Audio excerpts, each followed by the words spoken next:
I'm Chloe, and I'm the Young Ambassador for Inspiring Girls Hong Kong.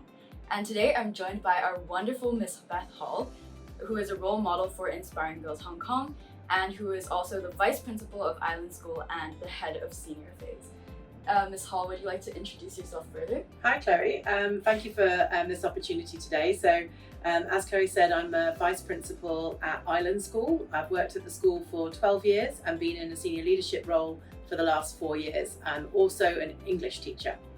Ms. Hall is a very inspiring figure in our school, and I'm so glad that today I have the opportunity to ask her a few questions. So to start off, did you experience any instances of discrimination for being a girl when you were younger? And if so, how did you deal with it? So I think it would be very hard to find any girl, young woman, older woman who has not experienced some form of discrimination, very sadly. I think it is prevalent in society. We're lucky to live in a time where things are better than they have been in the past, but I still think society has some way to go in this area. Now, for me personally, there aren't moments where there've been dramatic discrimination. Like, I've never felt that I haven't got a job or a position because I am a girl or a woman. That's never happened to me. But I think what I would say is that throughout my young adult life, throughout my professional life and older life, there are constant microaggressions around you. Things like judging you about the way that you look, that can impact then your professional role, or being dominated in a meeting or mansplained to about something that you have expertise in the area of. And unfortunately, those are experiences that I have had. Now, as you know me relatively well, Chloe, I don't often feel that I struggle to make my voice heard. I am able to do that. And I'm fortunate to work with a lot of male colleagues here at Island School who are not guilty of dominating meetings or mansplaining to me. So, we're lucky in this environment. Well, lucky might be an exaggeration, because we shouldn't consider it luck. Yes. But I do work with male leaders and male colleagues here who are not like that really at Island School. So I'm fortunate in that sense. I think it involves, there's two things for me. One is building your resilience to it and not letting it get you down. And the second thing is actually calling it out when it happens. And I think both of them are actually quite hard. For me personally, the first thing has been easier for me than the second. It can be quite difficult to call it out, especially if you feel like there is a gendered element to the experience that you're having, because there is often a backlash from people about calling out sexism or gender-based discrimination. I can see that. So would you say that these are your motivations for working with Inspiring Girls Hong Kong? Is it because of your personal experiences, or what you see in society, or what you see as an educator? I would say it's less about my personal experiences and more about what I see in society, because it is a value of mine that I hold very dear, that I believe in equality. I particularly believe, I identify as a feminist. I believe very strongly in women's rights and equality in society. So it's more that is an interest in my life and a value that I believe in that motivates me to get involved in this organisation. I've followed it with a keen interest on social media, LinkedIn, etc. for a number of years. And really, I just thought it was about time to step up and give something and involve myself in it a bit further. I see. About your career, did you always know that you were going to pursue a career in the education industry? How did you decide on this, and what inspired you to go down this path? So no, I never expected to be a teacher. I absolutely loved English as a student. It's my favourite subject, still a massive passion and interest in my life, literature. And I did an English literature degree. And throughout my undergraduate degree, people would say to me, "Oh, you're going to be a teacher, you're going to be a teacher." And I just kept saying, "No, don't assume that about me. I could do anything." And then I graduated and I didn't know what to do. And I was really lost after graduation, actually. I just didn't know what direction to go in.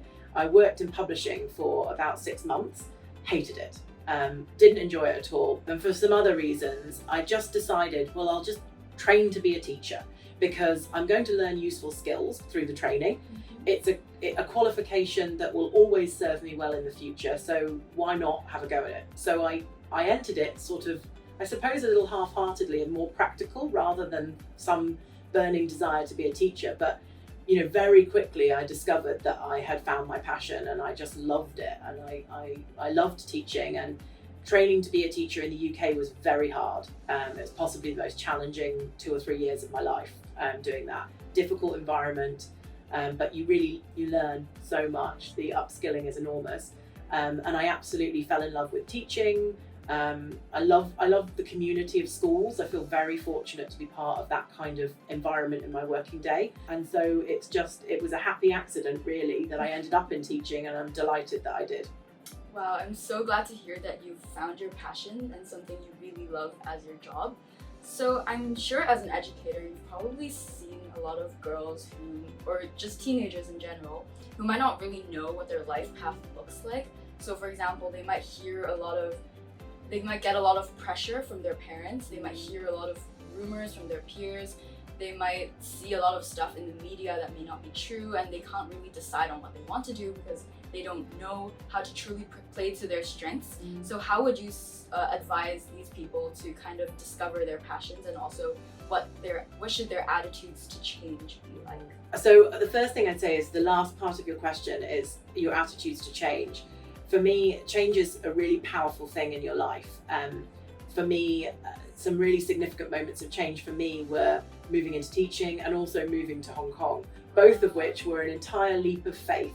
I didn't know what I was doing. I'd never been to Hong Kong before, but change can be really frightening, but also thoroughly reinvigorating and exciting as well. So I think having an openness to change is really important in your life. And I think, when you're thinking about developing your passions and what you're interested in when you're very young, as you are, is I think to be relaxed about the fact that that journey can take quite a bit of time, and you don't need to know at the age of 15 what you're going to be or who you're going to be when you're 30. And in this day and age, the working life has changed so much as well. So actually, I anticipate probably being in education and teaching for my entire career. But actually, that's quite unusual today. Most people have changes in their career over the course of their lifetime. And that's true in that you do have people who do that in teaching. They move into related fields. They don't all stay in teaching all their life. I'm never giving up my holidays, so I won't be leaving teaching. But I do think that an openness and a relaxation about it, not putting too much pressure on yourself to have the answers when you're young. Be open to other opportunities, and be aware that even if you feel pushed in a direction by, for example, parents and their expectation, as you become an adult, you will have more freedom to make changes in your life. So even if you feel like what you're being encouraged to do in the next 2 years isn't your choice, the following 2 years, you may have more choice to make a change later. So I think keep the big picture in mind, be open to it, and embrace change. Oh wow, that's a very valuable perspective, and I think that I can speak for a lot of girls when I say that sometimes I really am scared of the future. I don't know what I want to do. I see so many successful people, and I'm not sure who exactly I want to be 15 years down the line. So it's really helpful to kind of see the big picture and put myself into perspective. So going back to something we talked about at the very beginning, which was microaggression, I think every single girl can relate to this, mansplaining or feeling or being the brunt of a sexist joke at some point in their lives. So how would you advise girls to deal with this kind of disrespect? For example, maybe being talked over, not being respected in conversations, and experiencing indirect discrimination. I think you have to call it out. And I think you can call it out in a way that doesn't have to fall into the stereotype, which is an unhelpful one, of the angry feminist, which is what I think a lot of people are scared of when they feel like they're calling out microaggressions or gender discriminatory behaviour. They worry that they're going to be perceived as the angry feminist, the angry woman. And I think that can be even worse, for women of colour as well, particularly black women. There's such a stereotype of the angry black woman that it's very dangerous. So I think, calling out something that makes you feel uncomfortable, actually whether it's gendered or not, is something that everybody has the individual right to do, is to stop somebody and say, what you've just said made me feel uncomfortable. And for me, it's always important to put the emphasis on how it makes you feel, because you're less able to argue. If I say to you, what you said made me feel uncomfortable, my feelings are valid, so you have to acknowledge that. Whereas if I say to you, what you said, you've behaved really badly, it's quite accusatory. So I think to always try to say something you've said, a joke, why is that funny? It doesn't make me, that doesn't make me laugh, it actually makes me feel uncomfortable. To try and call it out, to try to be calm about it. And I also think it's quite important to try to be an advocate for other girls and women in your life that you see that happening to. It's exhausting, actually. Yeah. And so we don't always have the energy or the mental load there, the ability to always call it, to say call it out is a little simplistic because sometimes it's hard to do that.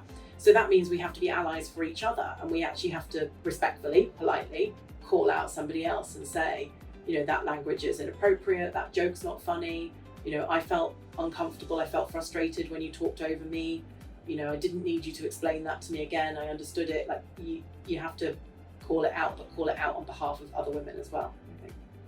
I fully agree with this actually. I think that it's very important to always be respectful and polite so that you can kind of force the other party to take accountability, but without the whole thing escalating into a conflict and being more complicated than it needs to be. And of course, I love that you suggested that we should all stand up for other women, because it's very hard sometimes to be able to say something when you are the direct victim of it. So having other people around you who can speak up on behalf of you will be very helpful. One thing I would add is that although I've cautioned and said, when you're calling out these microaggressions, try and do it calmly, try and do it respectfully.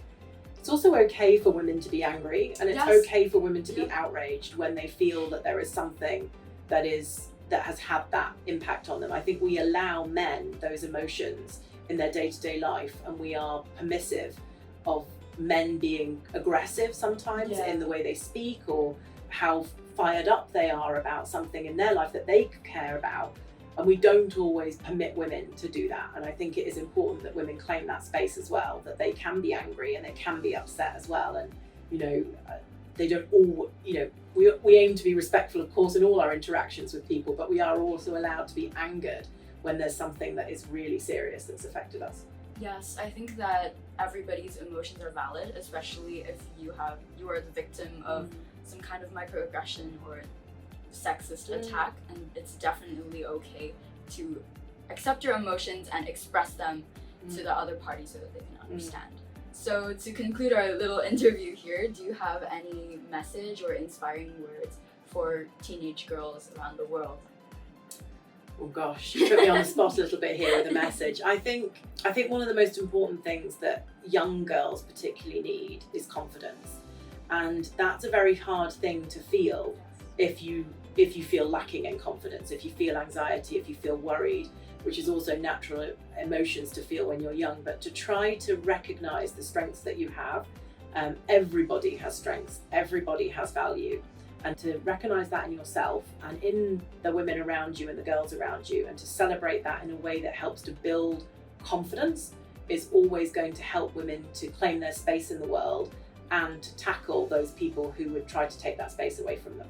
That's a very inspiring message, and you've done very well, even though I put you on the spot. Thank you, Ms. Hall, for joining me in this interview today. Ms. Hall has shared so much about her perspective as an educator, what she thinks about microaggression, and how girls can build up their confidence. I will be interviewing more role models in the future, so stay tuned on its Inspiring Girls social media page. Thank you. Thank you, Clary.